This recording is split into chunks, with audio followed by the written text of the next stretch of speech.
Hi, welcome to the second module of the Nutrition and Surgery class. My name is Keely and I'm one of the dietitians here at the Toronto Western Hospital Bariatric Clinic. I'm going to review how and what you should eat after having your surgery, starting with the day of your operation, when you will start on your clear fluids diet. Your clear fluids diet will last for 2 days. While you're in the hospital after surgery, you will begin sipping on clear fluids. They will include water, clear broth, no sugar added jello, diluted juice. So for example, diluted juice is basically mixing equal parts juice and equal parts water, which will allow for a lower sugar juice, which will be more appropriate for post-surgery recovery. Note that sometimes mistakes do happen, so you might get some different fluids on your hospital meal tray. So please try to avoid those and just stick to fluids that are listed on page 68 of your manual. So while in the hospital, you'll be provided with a medicine cup as pictured here on the slide. On day 1, you will begin by drinking 15 milliliters or 1 tablespoon of clear fluids every 15 minutes. 15 milliliters is equivalent to half of a medicine cup. You will also receive liquids through IV, so you don't have to worry about being dehydrated. On day 2, you will start drinking 30 milliliters or 2 tablespoons of clear fluids every 15 minutes. 30 milliliters is equivalent to 1 full medicine cup. Keep in mind to sip slowly, take it easy, and stop if you're feeling uncomfortable. So once you get home, you will transition to a thicker liquid diet, which you will follow for 2 weeks. You'll be in the hospital approximately 2 days after surgery, but this is largely dependent on your recovery and also your pain management. This is also the time that you will start to use protein shakes and protein powders. Start taking your vitamin and mineral supplements that are chewable, and also it is very important to track your fluid intake so you can make sure that you are at least getting a minimum of 2 to 4 cups of water a day. Foods that can be eaten during this time, which is your liquid diet phase, are outlined on page 69 to 70 in your manual. So these foods include applesauce, smooth soups, for example, butternut squash soup, or strained cream soups, tomato juice, oatmeal that are more runny in consistency, and sugar-free puddings. There are some suggested liquid meal plans on page 71 to 72 in your manual, an example of a lactose-free liquid meal plan on page 73. These are provided to give you an idea of what a day following the liquid diet looks like. The key is to try to eat or drink something every few hours, sip on water throughout the day, so that could be in between your meals, and trying to have at least 60 to 80 grams of protein a day. This diet phase allows your stomach to heal. We recommend eating fairly slowly, so that might mean that it may take you 30 minutes to drink a protein shake, and that is okay. If you have any pain or discomfort, make sure while you're eating or drinking, make sure you stop. You don't need to separate all your liquids and solids during this diet phase. So for example, protein shakes can be taken with water, but oatmeal and water should be separated. So now that we have talked about the clear fluid phase, the liquid diet, now let's move on to the parade diet. You'll be on the parade diet for 2 weeks. So if all things go well on the liquid diet, you will start to have parade foods 3 weeks after your surgery. During this diet phase, the food that you should be eating should be of the consistency of baby food or hummus. It is important to eat the protein portion of your meal first and also continue drinking protein shakes. So that could be about twice a day that you can drink protein shakes and during this diet phase. It is also important to continue to increase your fluid intake during this time. So there are some more information about the parade diet on pages 74 to 80 in your manual. Some non-parade items are also okay to add during this phase as well. So they include saltine crackers, Melba toast, soft poached eggs, and mashed fish. The reason that these items can be introduced early is because the stomach can often tolerate these foods at this stage, despite the fact that they're not parade. The nutrition manual gives some instruction of how you can blend foods to make them into parades. It is important to note that some foods are poorly tolerated even when blended. So for example, pasta, rice, and scrambled eggs. Also, peanut butter tends to be poorly tolerated during this time as well. You may notice that the nutrition manual has some examples of portion sizes. However, don't be alarmed or concerned if you're eating a bit less or a bit more of these portions. It is very normal for people to tolerate different portion sizes at this time. So some might be able to tolerate a quarter cup of soup, while others being able to have 3/4 cups of soup. It is also a good idea to begin planning now. So that means that you may want to prepare some of your purees already and freeze them. Some people like to freeze them in ice cube trays, so when you're on the stage after surgery, you can easily defrost them and enjoy them in small portions at a time. So now that we have talked about clear fluids phase, liquid diet phase, puree diet phase, let's move on to soft foods. So for weeks 5 to 9 after surgery, you will be following a soft diet. You'll also be seeing us around this time for the 1-month post-surgery group. Information about the soft diet is available on pages 81 to 84 in your manual. This diet phase emphasizes using cooking techniques that can achieve well-cooked tender foods, marinating meats using low calories or low sugar sauces, or utilizing your slow cooker or Instant Pots are a great way to achieve this texture. During the soft diet phase, you'll also switch from chewable vitamin and mineral supplements to pill form. This is because chewable vitamins do not have enough zinc or iron to take them long term. You'll be aiming for also drinking 6 to 8 glasses of water or calorie-free fluids throughout the day, and also continue to drink your protein supplements. So all foods during the soft food phase, of course, should be soft and moist, especially meats, as they can cause some discomfort or sometimes even vomiting.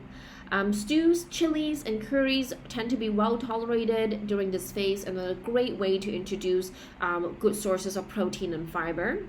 Well-toasted bread products are okay to try during this time as well, particularly focusing on thinly sliced bread products. So they could be pitas or naans. It may seem odd that well-toasted bread is better tolerated than soft breads, but this is because doughy items, for example pastas, rice, and soft breads, tend to form a lump in your stomach after surgery. Whereas thin, dry bread products turn into a puree when chewed and then become digested easier by the stomach. Other foods that are okay to try during this time is including well-cooked veggies and fruit. So for example, if you are stewing maybe some stewed apples, and for example, we always recommend removing the skin of some of these fruits. Peanut butter and hearty soups are okay to try as well. There's a list of suggested foods on page 81 and an example of meal plan on page 83 to 84 in your manual. It is also super important to really focus on eating techniques during this time, ensuring that you are taking small bites, chewing your food thoroughly, eating slowly. Not following eating techniques can often be a cause for you to feel pain or pressure in the stomach, which sometimes can also lead to vomiting. So now we have talked about each of these phases, but now we can really focus on the regular diet phase, and which is also what your long-term diet will look like as well. So for week 10 and beyond, you really will be focusing on eating a healthy, balanced diet. Continue to eat using the healthy plate model, eating small, frequent meals, aiming for 60 to 80 grams of protein a day, and drinking at least 8 cups of water or calorie-free fluids each day. It is also important that you continue to take your vitamin and mineral supplements for life. If you are meeting your protein requirement of 60 to 80 grams a day without using any protein supplements, then you really can discontinue them at this time. However, we recommend that you track your intake for a few days to ensure that you are indeed meeting this goal before you discontinue any of the protein supplements. Remember that the regular diet phase varies dependent on the individual, so some people might be able to tolerate most foods during this time, while others may take a little bit longer time to tolerate all of the foods. It is important to try also new foods, even if you don't tolerate them at first. It's often time that they can be well tolerated a little bit later on. We often say that eating after bariatric surgery is a very steep learning curve, as it usually takes doing something wrong. So it could be eating too quick, eating a bit too much, having something too sugary, and having to cope with the discomfort or consequences in order to learn. This is understandable, as it is very difficult to change habits that you have had for so long, but it is an adjustment, and it is something that will be achievable, and you'll get there. So when thinking about your diet and how your plate should look like in the long term, we really like to refer to what we call the bariatric plate model as pictured on the slide here.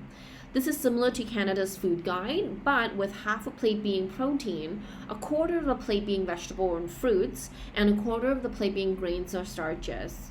This will really allow you to get enough protein foods to meet your body's needs. So now, here are some examples of the food that you can have in each diet phase, and this is just a quick summary of what we talked about. So in the protein fruit group section, during the liquid diet phase, you can really have a protein shake. You can make it your own, or you can buy the pre-mixed ones, for example, Premier. In the puree diet phase, we talked about blending some meats, and you will be able to find some instructions in your manual about how to do so. And we also talked about suggesting using ice cube trays and blend them ahead of time, freeze them in ice cube trays so you can use it after your surgery. So this is an example as well. During your soft food diet, we really encourage using things like slow cooker, Instapots, as well as low sugar or low calorie sauces to marinate your meats in order to make it soft and tender. So things like stews, chilies, and curries are really great for this time. And regular diet, where you really can have all textured meats. With that being said, we still recommend sometimes using softer cuts of meat. So an example could be chicken thighs without skin or visible fat on it. So with fruits and vegetables in your liquid diet, of course, unfortunately, you might be quite restricted during this time. So we will be usually focusing on using things like low calorie or low sugar juices or vegetable juices. So these are some examples. In the puree diet, again, we're asking people to use blenders to blend up veggies and fruit, or stewing the fruits into really sort of puree texture and maybe blended after stewing them. And then in the soft food diet, again with veggies and fruit, we ask to use things like slow cooker, Instapot, or using a longer time to cook them in order to make them really soft and tender. And of course, cooked veggies are really the only veggies that you can have during this time. And then in your regular diet phase, of course, you can have all kinds of textures of veggies and fruit. Keep in mind that crunchy or stringy fruits and veggies tend to be well tolerated after a while. So it might take a little bit longer time to tolerate those types of tough textured fruits and veggies. And then in your starches and grains section, again, in your liquid diet, you can actually have oatmeal that are really runny in consistency. In the puree diet, for example, cold cereals are fine. Remember to choose lower sugar options, and also soak them in the milk for a longer period of time. In your soft diet, of course, with grains and starches, you can now try things that are thinly sliced bread products like pitas and naans and tortillas that we talked about, and make sure you toast them up. In the regular diet phase, again, for the most part, you can try most starches, but again, we do try to proceed with caution. So toasting the breads, choosing grains that are not too doughy, maybe using things like quinoa, couscous. Those are great options as well during the regular diet phase to start off with as grains and starches. Okay, so that is all for the post-surgery diet information. We hope that you have a clear picture of what you can and can't have after surgery. With that being said, again, keep in mind that everyone's very different. So your path of post-surgery will be very individualized. And keep in mind that you can always contact the clinic via phone or email as well.